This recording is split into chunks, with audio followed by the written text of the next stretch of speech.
Welcome to the Pitch Your Pick podcast, a podcast where we dive deep into the sports books, find our favorite plays, and pitch them to each other to find the best bets every day. I'm Joe. This is Jer. How you doing today, my man? I'm doing good. I had a good day at work, mainly watching March Madness. We love that. I'm excited to talk about more March Madness today and a little bit of NBA. Yeah, look, you're finally getting excited at the beginning of podcasts to pitch some bets. Usually you're a little, Let's sat go. back, sip on the Sprite a little, but you're up and at 'em. I like this. Let's I like go. this. The energy's here. Before we get into March Madness though, and that sort of stuff, we had to check out yesterday's performance, which I don't know if I fully updated it yet. So we'll check it out really quick, and it looks like I didn't. So we'll do this live, and we'll update the actual performance, so we can see what yesterday was. Boom, there it is, looking absolutely gorgeous. Now, the problem was Wyoming played horrible, absolutely horrible, and they only lost by 8 points. And given the fact that they had, 19 or 20 team turnovers, their starting point guard had 10 of them himself. I really just think it was just an embarrassing game to be a Wyoming fan. I don't think that Indiana necessarily beat Wyoming. Wyoming just kind of beat themselves. They missed so many open layups. They just they chalked the game. So that one was a tough one, but it happens. Away she goes. So the other one we have here is the Texas A&M CC and Texas Southern. Now, Jer updated on the podcast Twitter, which is why you got to be following our Twitter, that he actually changed his bets a little bit through. So we're still going to be nice and we're going to give him a dub. He changed it to the first half under, which ended up cashing out. The full game under, though, did not. So if you followed that and didn't check his update, sadly, he gave you an L on that one. But the Suns absolutely smacked the Pelicans, so that was an easy dub for us right there. We love those. Anyway, we can switch this over to our quick little ESPN screen, and we can check out these NHL games, and Jared can go through these spicy 4 games. Yeah, so as Joe said, only 4 games. 2 of them are stinkers. Tampa and Seattle's a stinker, and New Jersey and Calgary's a stinker. Might be a couple prop angles in those games. But Boston and Minnesota should be a really good team, or a really good game, a good defense versus a good offense. And then Columbus plays, and it's always an exciting game when Columbus is playing. Yeah. Was it? That's because they're that Charlotte Hornets, just fast paced, do no sort of anything but scoring, right? Yeah, nothing. No defense. No defense. I like that though. Those are the fun games. Oh yeah, you can see the line 6, and everybody else is 6. There's a 6.5. We love that. Always. Then we have actually a really big day in the NBA, and we were getting ready to record the podcast, and we just kept looking at different games and go, damn, we could bet on that. Damn, we could bet on this. So there's a few plays that we wouldn't mind making official plays. We may do that tomorrow though. So again, check out the Twitter because we'll probably be updating on some games that we think will be fun in these. So it'll be pretty cool. Like the Mavericks and the Nets. You never know. Katie probably going to drop 30 because they're at Brooklyn without Kyrie. The Hawks and Hornets will be talking about this one, as well as the Raptors and Clippers. Jared's going to be diving into that one. 76ers are only favored by 4, even though the Cavs have no Jarrett Allen. Look into that one for sure. Lakers are playing the Timberwolves, so any Timberwolves over, especially Cat against the wonderful Lakers, will be probably pretty money. Celtics and Warriors is going to be a good game all around, and Bulls Jazz would also be as well. So awesome to see. And then for college basketball, we have 2 playing games tonight, and tomorrow is the big day. So we have to get through 2 more playing games tonight before we get to the wonderful day of full-on March Madness. I cannot tell you how excited I am, but we'll be going into both of these games. We're trying to make a bet on every single March Madness game. At least that's what we kind of talked about. I don't know if you still want to do that, Jared, but I am down. But I don't know how we'll be able to do all of these games in a podcast tomorrow night. We'll have to quick rip them off. But we might give it a shot. That may be all tomorrow's episode, a bet on every March Madness game. But tonight we'll break both of these in, and I guess we could just talk about it right now. I'll switch us actually to the 2 screen, so we can kind of just talk about this together. That screen that we use for the brackets, why not just use it and talk about ESPN right here, so we can get into these 2 games between Bryant and Wright State. All right, we'll talk about the Bryant and Wright State one first because I've heard you're a little excited about this. Yeah. So the South Region game, it's going to be between, as Joe said, the Bryant Bulldogs, who finished first in the NEC, They ran the table in their conference tournament, only being challenged in one game. At the other end, you'll see the Raiders team who finished third in the Horizon, and they just went on a streak through their conference championship. The Raiders knocked off the top seed Cleveland State en route to winning that tournament. However, this Wright State team got beat by Cleveland State in the first two times they played in the regular season, and the Raiders also knocked off Northern Kentucky, the next best team in the Horizon besides themselves. But they also lost to Northern Kentucky both times in the regular season.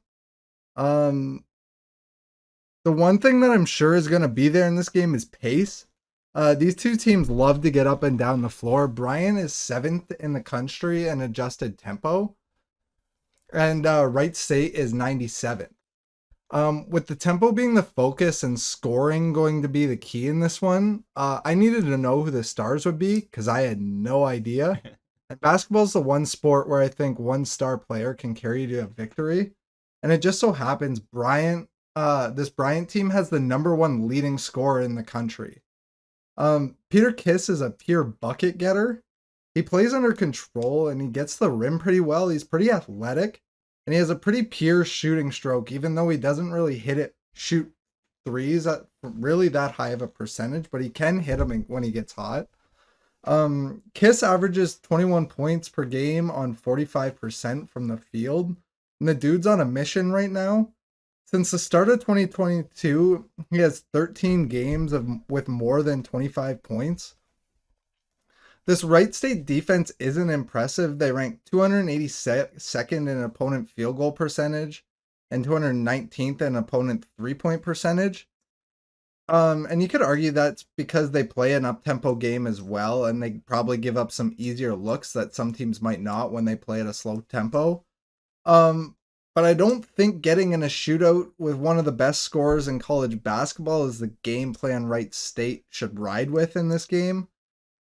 Wright State's offense is led by their guards, but they do have a big in Grant Basile, I think his name is pronounced, I'm not sure.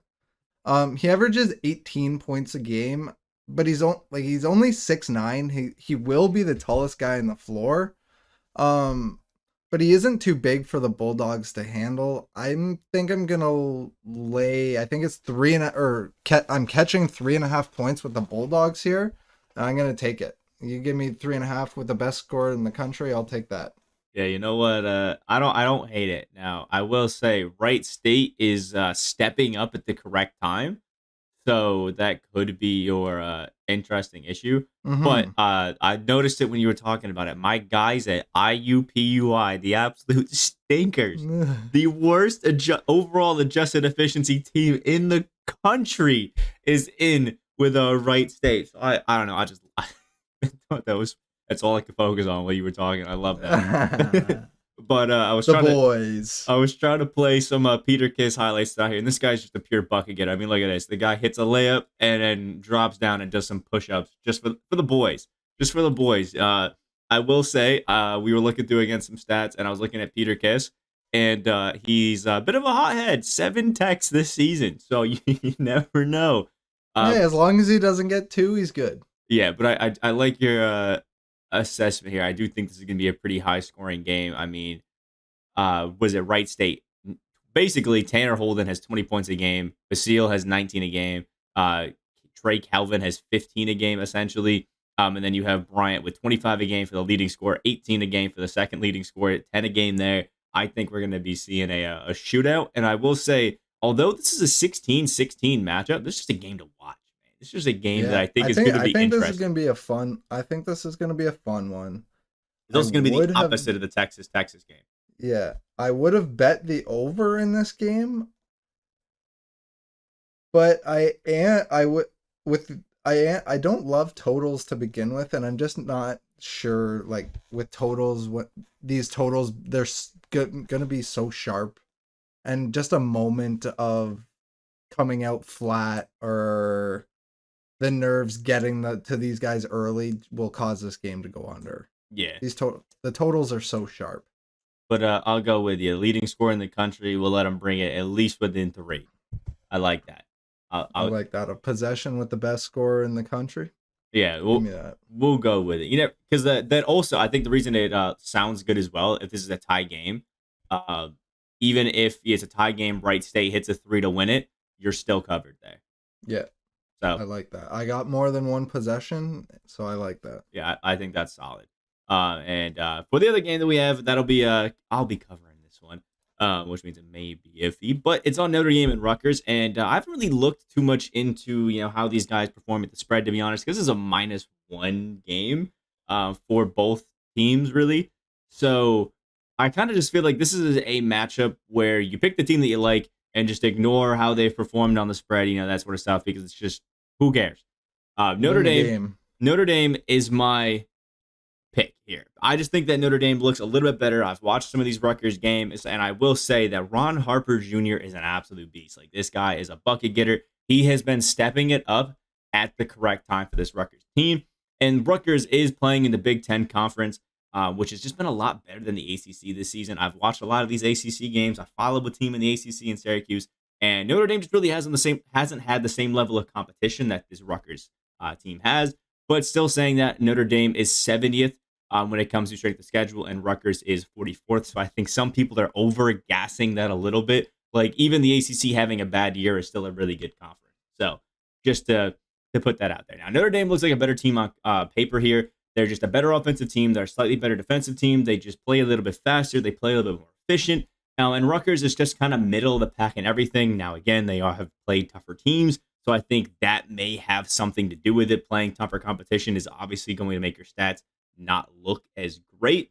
But I just think that this Notre Dame team is just a better matchup here. They're a little bit faster. Rutgers doesn't really like to go against faster paced teams, even though it is only a small margin here. I think if Notre Dame can get out there and shoot really well, considering Rutgers doesn't particularly guard the 3-point line that well, and they just played a team in Iowa who they lost to by 10, who shoots better than this Notre Dame team on average just across the board. I think that this is a matchup that Rutgers doesn't really like. They prefer to go against slower paced teams that like to, pound it inside. And Notre Dame being a nice 3-point shooting team that just likes to spread the floor just isn't really what Rutgers is looking or hoping to go against. I do think they'll prepare for it. And I do like the fact that Ron Harper Jr., he's a star of stars for this Rutgers team. You just said it. You want to go with the star talent in some of these games. So that could be a bit concerning for me to have Rutgers take this. But I think this is going to be a down-to-the-wire game, a really close game. And I'm just picking the better shooting all-around team here as well, because Notre Dame is much better at the free throw line. And I think if we get down to the wire, I'm leaning, obviously, towards the team that's better at the line. So just in general, for me, I think that Notre Dame is my play here. Yeah. And I guess what you would say there with the star power thing for being the concerning thing, in a game like the other one, I would say star power is actually a lot more important when they're going to be getting up and down the floor at a high pace. That is fair. In a game where it gets into half court, especially in college, when they're everybody on the floor is trying, everybody on the floor is sitting in the chair, I think that's when stars struggle to get open the most, because it's easiest to play defense in the half court. Yeah, I think this is another thing that I forgot to say. But if we look at these two teams, neither of them are particularly that deep.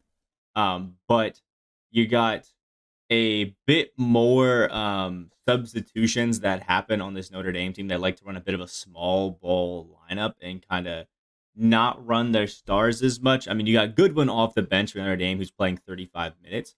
But then if we look at Rutgers in the last game against Iowa, every single starter played 32 or more minutes. And the only reason that these guys on the bench really played is because Harper got into foul trouble with 4.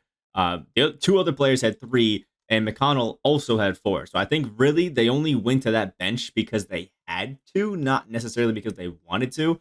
And again, in a game like this where you got to think the energy is going to be higher, they're going to be playing, outside of their typical pace, playing The more bench minutes. is going to shorten up. Yeah. The legs are going to get tired. You're probably going to, alligator arm a few of those free throws. And I just think that Notre Dame may be a bit fresher because they've had a slightly bigger bench throughout the season. compared to this Rutgers team. I just think that Yeah. Notre Dame has more trust in its bench than Rutgers I actually think here the most concerning, or not necessarily even concerning thing to this bet, just probably the hardest thing to predict is how these teams are actually gonna play. Because they both look fairly home court reliant. Notre Dame's 14-1 at home. Rutgers is 14-3 at home. does. Yep. And then away from home combined with neutral game, or yeah, so all games away from home, so road games and neutral games. Notre Dame is 8-9, and Rutgers is 4-10. So obviously that you'd lean Notre Dame in those metrics, but like they're still kind of okay up and down, and who knows who they're going to travel and play on the road. I haven't looked at the schedules.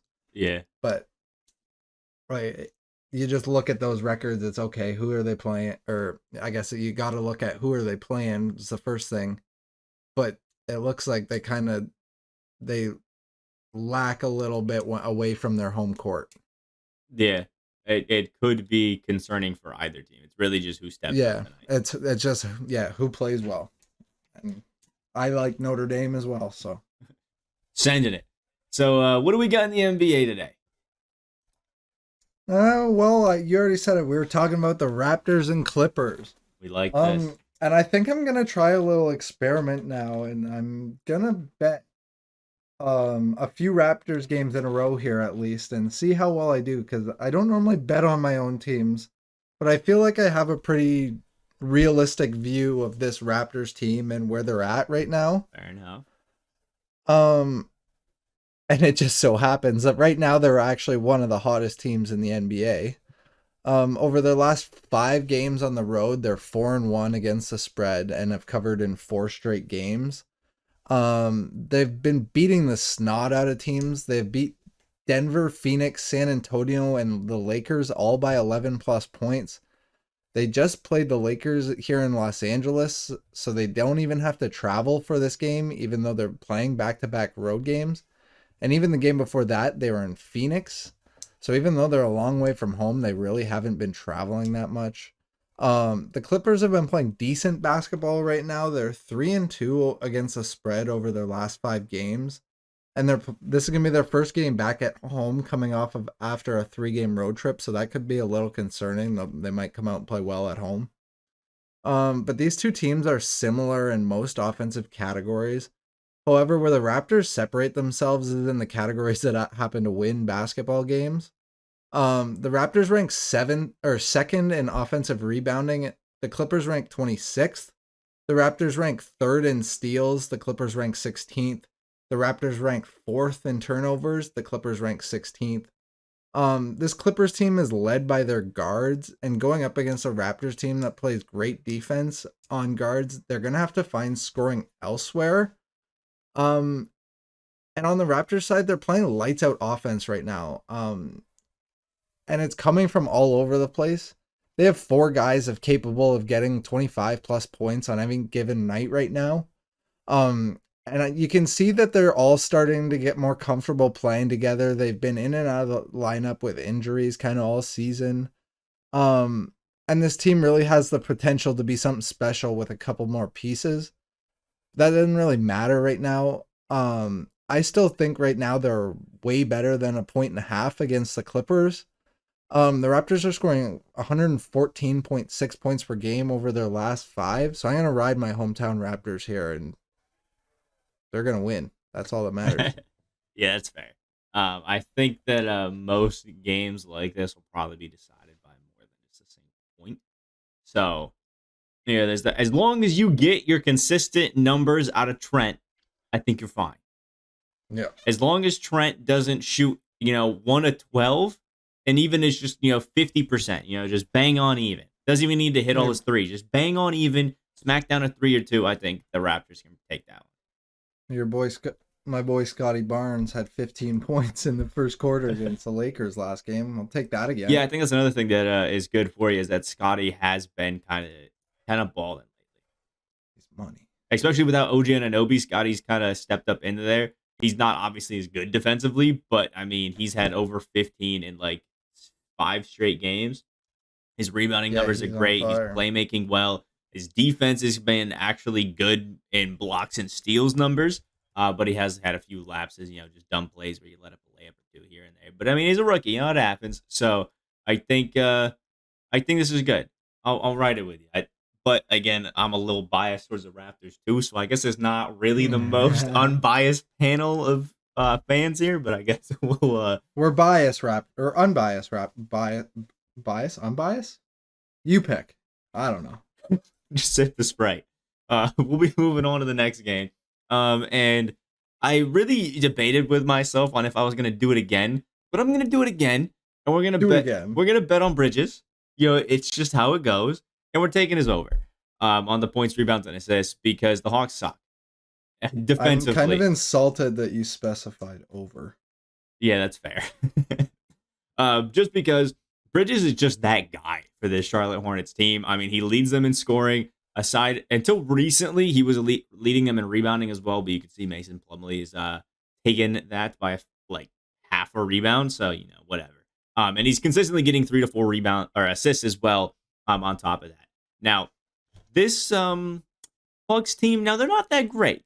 To be honest. They are 22nd in points allowed, 25th in field goal percentage allowed to opponents, 25th in threes allowed, 28th in three-point percentage allowed, and are 24th in defense to small forwards, along with 24th in assists allowed. The only thing that this Hawks team does well, we'll put that in quotes here, is rebound the ball. And that's just because Capella is tall as hell and gets all the boards. Aside from that, they're really not that crazy. So it's pretty much set up for Bridges to just have an absolute game against him. This line of 30.5, he's hit pretty consistently throughout this season. He's hit the over in 52% and in 10 of his last 20 games.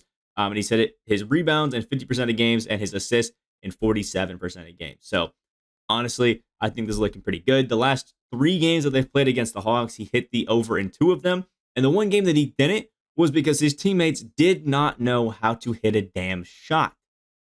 Because they are horrible at home. The Charlotte Hornets, on average, score 5 points less at home, which may not sound too much like a difference, but they actually shoot significantly worse at home than they do on the road, which I thought was just crazy. It was just weird to see out of these guys. And I think that could be the problem here because the 2 games that Bridges actually hit the over against the Hawks were in Atlanta, and the one that he didn't, they were in Charlotte, and they'll be in Charlotte again tonight. Which is going to be interesting out there. The last game there, he didn't hit it. Bridges actually was on pace to get it, but had no assist because he was 8 of 13 from the field. But his teammates only combined to be 35% from the field. They were horrible that game, including 2 of 14 from Rozier and 6 of 17 from LaMelo. So I think the only thing concerning here is that the Hornets don't necessarily play too well at home, including Bridges sometimes itself. And the fact that, assists and rebounds can be a bit of a finicky thing. But as long as the Hornets can play good, which they should be able to against a terrible defensive Atlanta team, I think he can get this over 30.5. Yeah, 100%. I love Bridges. Especially considering this guy can kind of get over 30.5 just on buckets alone. I was going to say, I also really like his 3-point attempts here because he had 5 of 6 his last game, 4 of 8 his last game. Atlanta allows some of the most threes and some of the highest percentages. But when I was looking at it, it was like a minus 146. And I feel like it just wasn't good enough to bet on its own just because people are expecting him to hit a lot of threes against Atlanta. If you feel comfortable with that line, you can go ahead and do it. I just didn't think there was enough value there. The Hawks allow small forwards to attempt 9.6 3-pointers per game. Yeah. Another interesting fact. The Hawks allow small forwards to score the 3rd most points per game. They just don't play defense against small forwards. Like it's just as simple as that. And if you want to consider him a power forward, it's the same story at power forward. They allow a lot of 3-point attempts. They allow a lot of points. Yeah, and I will say that it's also the last game that they played against Atlanta. The only thing that I think the Hawks did differently was keep the pace at their pace. If you let the Hornets go out and sprint, like the 2 games that that Bridges hit over, It was 130 to 127 and 115 to 105. Those are definitely more Hornets style games. The one that he didn't hit it was I just lost it. It was 113 and 91. So the Hornets only had 91 points. That's just not, what they like to do. So No, you keep the game a little bit slower paced. I think that also could be concerning. But you let them get out and run and be the number one total possessions team. It's gonna be pretty good for them. 100%. So we like those. Look at that. We have to make our little daily pick screen like we always do and show you guys all these stuff. I kind of already have most of them written down, but we'll be right back with that in a second. All right, so here are today's picks. Notre Dame, Notre Dame -1 versus Rutgers at -110. Bryant to cover that 3.5 spread versus Wright State at -110. Miles Bridges over 30.5 points, rebounds, and assists at -120. And the Raptors to cover that 1.5 spread versus the Clippers. All around, I like this, although, as we learned today, the college basketball bets are never the most safe. So I do feel a little uncomfortable about those just after Wyoming dropping a fat 20 turnovers because you never know. Never know. But we're going to keep it moving. If you guys are watching us on YouTube, like the video. I mean, come on, like the video. Hit the subscribe button. Comment what you guys think. All that wonderful stuff.